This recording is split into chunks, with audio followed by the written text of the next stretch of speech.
friend, Sandra Steingraber.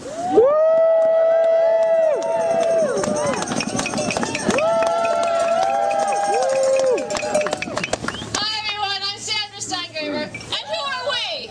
We are Seneca Lake! We are Seneca Lake! We are Seneca Lake! We are Seneca Lake! And look, she's wearing our team colors today. So thanks for coming out on this frigid day in support of Seneca Lake. You are already showing the love and resolve that Seneca Lake needs when we use our bodies to peacefully blockade at the gates of Crestwood. We risk hypothermia as well as arrest, but our hearts are burned brightly even when our toes and fingers are no longer so toasty. And it's love and resolve that is the basis of this citizen uprising known as We Are Seneca Lake. It is my task today to explain the underlying reasons for our ongoing campaign, which has inspired hundreds to express their discontent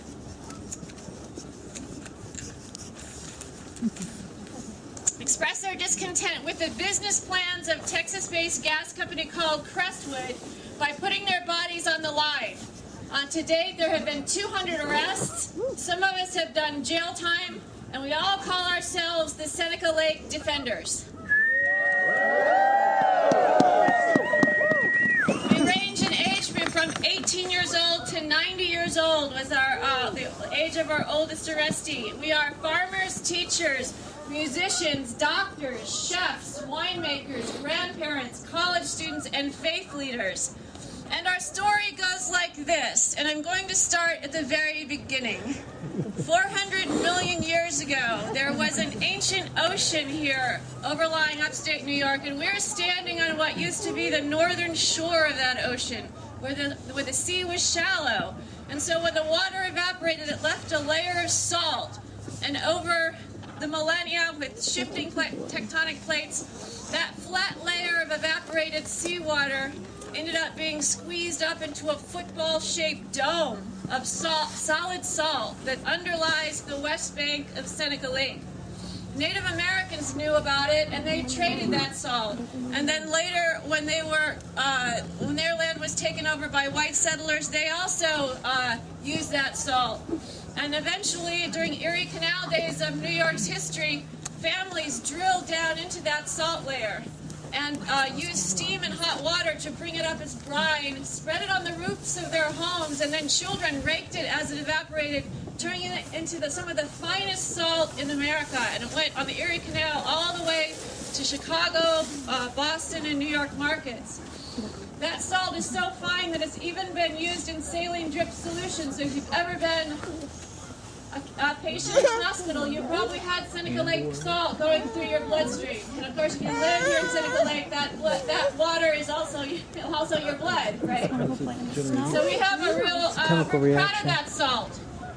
It's good for us. However, starting in the 1960s, we started experimenting around with the caverns left behind from that solution salt mining and started storing gas in small quantities. Now, the plan is to store it in massive quantities.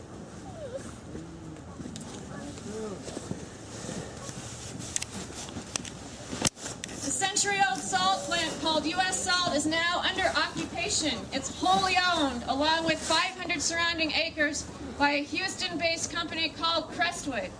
And now storing gas is no longer a sideline. That's its main business, and salt mining has become the sideline. So it's kind of like the tail that wags the dog. The faster they can get the salt out, the bigger the holes are left and the more gas they can store. That's what they brag to their investors that they're doing. There are two projects, not just one over there, in all these galleries and honeycombs of salt mines under the shoreline. One of them is for LPG, so-called liquefied petroleum gas. That comes in two flavors. One is propane, and the other is butane, butane being cigarette lighter fluid. The decider for whether or not that project will go through is Albany. It's our governor. It's the DEC. And happily, we've gained enough traction through our public hue and cry, through the objections of our health professionals, our first responders, our elected officials, that we've got the attention of Albany, who has now declared a special issues conference, which is like a prelude to a full judiciary hearing. That will take place in February 12th, when the Holiday Inn of Horseheads, New York will be turned into a courthouse. Come, show up, wear blue. Come to that. Take the day off. Rally with us outside between 9 and 10 a.m. and then quietly enter, knowing that we're not there to protest. We're not there to speak. We're not wearing pins or buttons or We Are Seneca Lake. We're just wearing our dress blues to uphold the gravity and the sanctity of law. But we want to bear witness to the expert testimony that will be presented at that time and show with our presence how much we care about the outcome of that prelude to a full judiciary hearing. And that's what we want. That's what we want the outcome of that issues conference to be. Your presence there is useful, February 12th. But there's a second project, and that is to bring methane to store in some of the neighboring salt caverns. Unlike LPG, methane is going to be stored as a gas, not as a liquid. It will also be pressurized. That part of the project has already been approved, and the decider in this case is not Albany, but our federal government. And the decider is an agency called FERC, the Federal Energy Regulatory Commission. We know that FERC set aside concerns that independent scientists put forward, as well as public outcry. I know that because I submitted some of those objections myself, and I helped direct thousands of citizens to send their public comments in, and they were simply not paid attention to. So with that approval, began our campaign at the gates of Crestwoods, where we now embrace that time-honored American tradition of civil disobedience to say that decision will not stand. And I'm here to invite you to join us. I'm here not just to tell you about it, but also to recruit you to join us. And I'll be very honest, this is what in politics we call a very heavy lift. As far as we know, there has never been a FERC-approved project that has been overturned. But as far as we know, no one has ever carried out a sustained civil disobedience campaign in the driveway of such a project and won't give up until we do overturn it. We do something else that's unprecedented. They have never, ever buried LPG and methane on the shores of a lake that serves as a source of drinking water. That's also unprecedented. So if they're going to do something unprecedented, our actions have to rise to the magnitude of their actions, using peaceful, nonviolent action as citizens. That's what we're going to do, and I am playing to win. Please join me.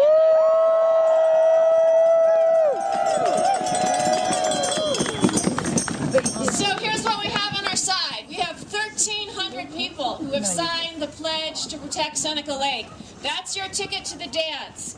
Obviously, when you engage in a civil disobedience campaign, you have to be very careful of who you civilly disobedience with. So you guys, if you want to join us, you're all going to be vetted. You start by signing the pledge to protect Seneca Lake, which is on wearesenecalake.com. Then we get to look you up on Facebook, ask your friends about you. And then at that point, you'll get an invitation to do a training with us, because we take this very seriously. We want everyone to be coachable. We want to all agree on what we're going to do there, because our safety depends on each other.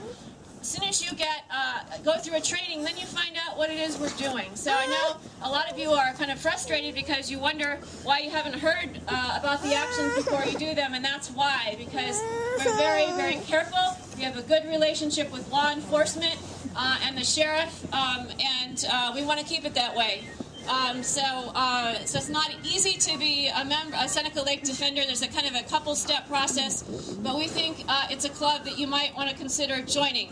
And with 1,300 people who have already signed the pledge and only 200 people arrested, 200 arrests, you can see that we actually have a very deep bench. So here's our other message today to all the elected officials all around these lakes, all the way to Washington, D.C. and Albany. We can keep this going for a very long time, and we intend to do so.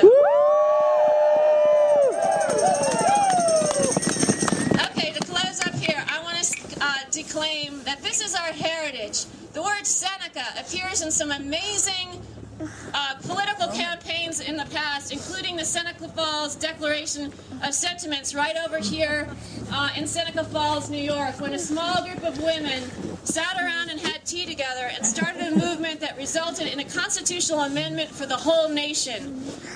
And we actually train our people in a Quaker meeting house not far from here, where those same women gathered to plan that campaign, and the Seneca Falls Declaration of Sentiments hangs on the wall. So this is in our blood. This is part of what we do in this part of the world. We make change that everyone can benefit from. Every now and then we get to grow up in a moment in history where we get to change history in a big way. And I feel lucky, really lucky to be part of this movement. Even when I was in jail, I felt lucky. My dad had to go off and fight Hitler when he was 18. For him, ridding the world of global fascism was his great calling. And he said, when you have a name like Steingraber, you can't act like a good German. You have to do the right thing, put one foot in front of the other, and it doesn't matter how overwhelmingly powerful your opponent is, you simply have to take action. I'm not picking up arms. I'm doing it through the traditions offered to me by Gandhi and Martin Luther King Jr. and Susan B. Anthony, who was arrested right up here for voting in a presidential election in Rochester, New York. I'm taking my father's resolve, combining it with nonviolent peaceful disobedience, and I feel that we are never going to quit. And I invite you to consider being part of that. So again, we are SenecaLake.com. Anytime on this march, you can whip out your cell phone and put your name on there, and you'll get an invitation from us. So in the meantime, will you march with me today? Will you march with me today?